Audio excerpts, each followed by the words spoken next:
ये state BJP को हारना चाहिए था। बहुत से फैक्टर्स थे जो उनके खिलाफ जा रहे थे। तो अगर आप यहाँ पर भी अगर नहीं हरा पाएंगे बीजेपी को तो ये बड़ी तकलीफ दे बात। ईवीएम को ब्लेम करना तो बड़ा आसान है ना, तो वही ईवीएम से आप जीत जाते हैं और फिर अगर आप हार जाते हैं तो ये गलत बात है। 10 साल की एंटी इनकम्बेंसी का फायदा कांग्रेस पार्टी को उठाना चाहिए था। लगता यह है कि उनके इंटरनल डिफरेंसेस की वजह से उसका फायदा बीजेपी को हो गया। ये हमको जो गाली देते थे लोग कि आपके खड़े रहने से सब बीजेपी का फायदा हो रहा है, मैं फिर से कह रहा हूं, हम तो थे ही नहीं वहां पर, तो कैसे जीत गई बीजेपी? क्या क्या अनाप शनाप बोलते थे हमारे बारे में, ये टीम वो टीम। अब जब वहां पर बीजेपी जीत गई, जिम्मेदार कौन है इसका? और दूसरी अहम बात यह है कि 10 साल की एंटी इनकम्बेंसी का फायदा कांग्रेस पार्टी को उठाना चाहिए था, मगर लगता यह है कि उनके इंटरनल डिफरेंसेस की वजह से उसका फायदा बीजेपी को हो गया। और तीसरी बात यह है कि बीजेपी को अगर आप जरा सा ही मौका देंगे इलेक्टोरल बैटल में तो बीजेपी उसका फायदा उठा लेती है। और आखिरी बात यह है कि 2024 के चुनाव के बाद भी और पार्लियामेंट में मैंने कहा था कि जो लोग इसको कह रहे हैं कि ये बड़ी नफरत पे कामयाबी हो गई, मैं उस वक्त भी कहा था कि वो बात नहीं है। तो बीजेपी की ये कामयाबी को अब जो हो रही है अभी, इसके जिम्मेदार कौन है? तो ये है असल कांग्रेस पार्टी पे निशाना नहीं, निशाना नहीं है भाई। मेन अपोजिशन तो आप ही है वहां पर, मेन अपोजिशन तो ओवैसी थोड़ी है, मेन अपोजिशन आप ही है।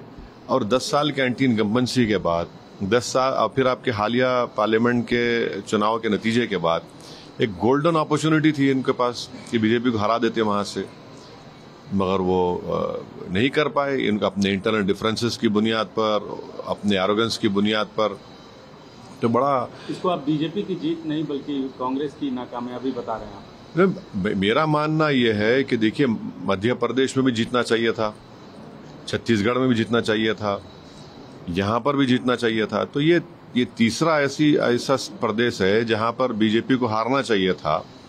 असेंबली इलेक्शन बीजेपी जीत गई, तो ये खुद एक बहुत बड़ा पैगाम देता है कि किस तरीके से क्या हो रहा है।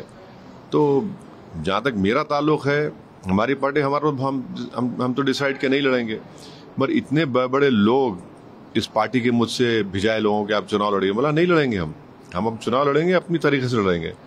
तो ये तो ठीक नहीं हुआ, बिल्कुल ठीक नहीं हुआ। और 10 साल की एंटी इनकम्बेंसी और इनएफिशिएंसी इतनी ज्यादा थी वहां पर, तब भी फायदा नहीं उठा सकी कांग्रेस पार्टी से। कल प्रधानमंत्री और भारतीय जनता पार्टी के अध्यक्ष जेपी नड्डा ने भी कहा कि कांग्रेस ने वहाँ जातिवाद किया, ये किया, बहुत सारे बातें बोली। क्या आप उससे इत्तेफाक रखते हैं? कांग्रेस को खासतौर से निशाना। अब देखिए, जीतने के बाद तो victory has many fathers, defeat has none, जो कहावत है, अब कुछ भी बोले जाएं। अब जाहिर है, तो अब ये ईवीएम को ब्लेम करना तो बड़ा आसान है ना, तो वही ईवीएम से आप जीत जाते हैं और फिर अगर आप हार जाते हैं तो ये गलत बात है। अब बोलते हैं, मगर ये मेरा ओपिनियन ये है कि ये स्टेट बीजेपी को हारना चाहिए था। बहुत से फैक्टर्स थे जो उनके खिलाफ जा रहे थे।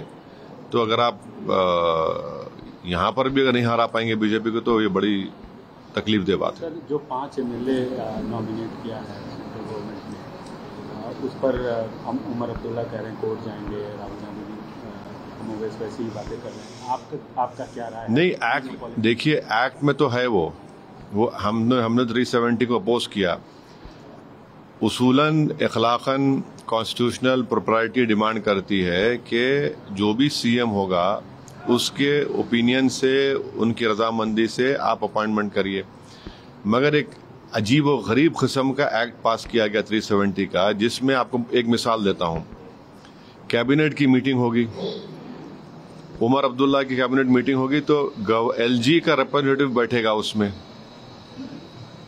और वो बताएगा एलजी को कि इसको कबूल करे ना करे।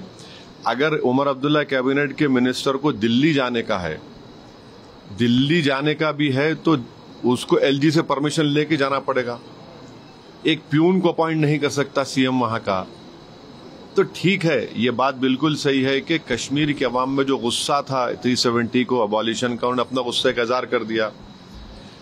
और फिर दूसरा ये है कि हमारे पड़ोसी मुल्क जो बोलते थे कश्मीर के बारे में इलेक्शन तो हुआ, साफ सुथरा हुआ, इसमें कोई इनकार नहीं कर सकता, ये भी एक बहुत बड़ी कामयाबी है।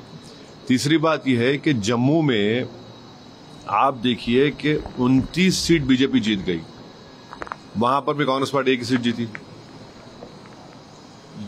ये चीजों को देखने की जरूरत है। कश्मीर छोड़ दी, वैली, अच्छा कश्मीर में तो बीजेपी ने बड़ा प्रोपेगेंडा किया था कि पहाड़ी गुज्जर, वो सब जीरो हो गया, पहाड़ी गुज्जर मिलकर बीजेपी को हरा दिए। मगर जम्मू में 29 असेंबली सीट्स पर बीजेपी जीत जाती है और एक सीट पे कांग्रेस जीतती है। तो ये चीजों को देखना पड़ेगा। ये तो ठीक नहीं है ना, बिल्कुल ठीक नहीं है ये। भाई वैली में एक रिजल्ट आ रहा है, जम्मू में बड़ी पार्टी बीजेपी बन जाती है। तो मतलब जो ये 5 नहीं, सही मानते हैं? नहीं, मैं तो पूरे एक्ट को ही गलत मानता हूं। इसीलिए मैंने पार्लियामेंट में उसका खुलकर हमने उसका अपोज किया था कि क्या सीएम होगा उमर अब्दुल्ला, बताइए। भाई उसकी कैबिनेट में एलजी का रिप्रेजेंटेटिव बैठेगा और वो बैठकर रिपोर्ट करेगा कि जो डिसीजन एक्सेप्ट करे ना करे। अगर उमर अब्दुल्ला अपने मंत्रियों को लेकर दिल्ली आना चाह रहे तो प्लेन में बैठ के ऐसा नहीं आ सकते, उनको एलजी से परमिशन लेके आना पड़ेगा, एक प्यून को अपॉइंट नहीं कर पाएंगे। तो पूरा पावर तो एलजी के पास ही है। अब देखिए ये तो बड़ी यानी गलत बात है ना। ये तो इलेक्टेड जनता वोट डाल रही है और पूरे इख्तियार एलजी को दे रहे हैं आप, ये कैसे होगा बताइए।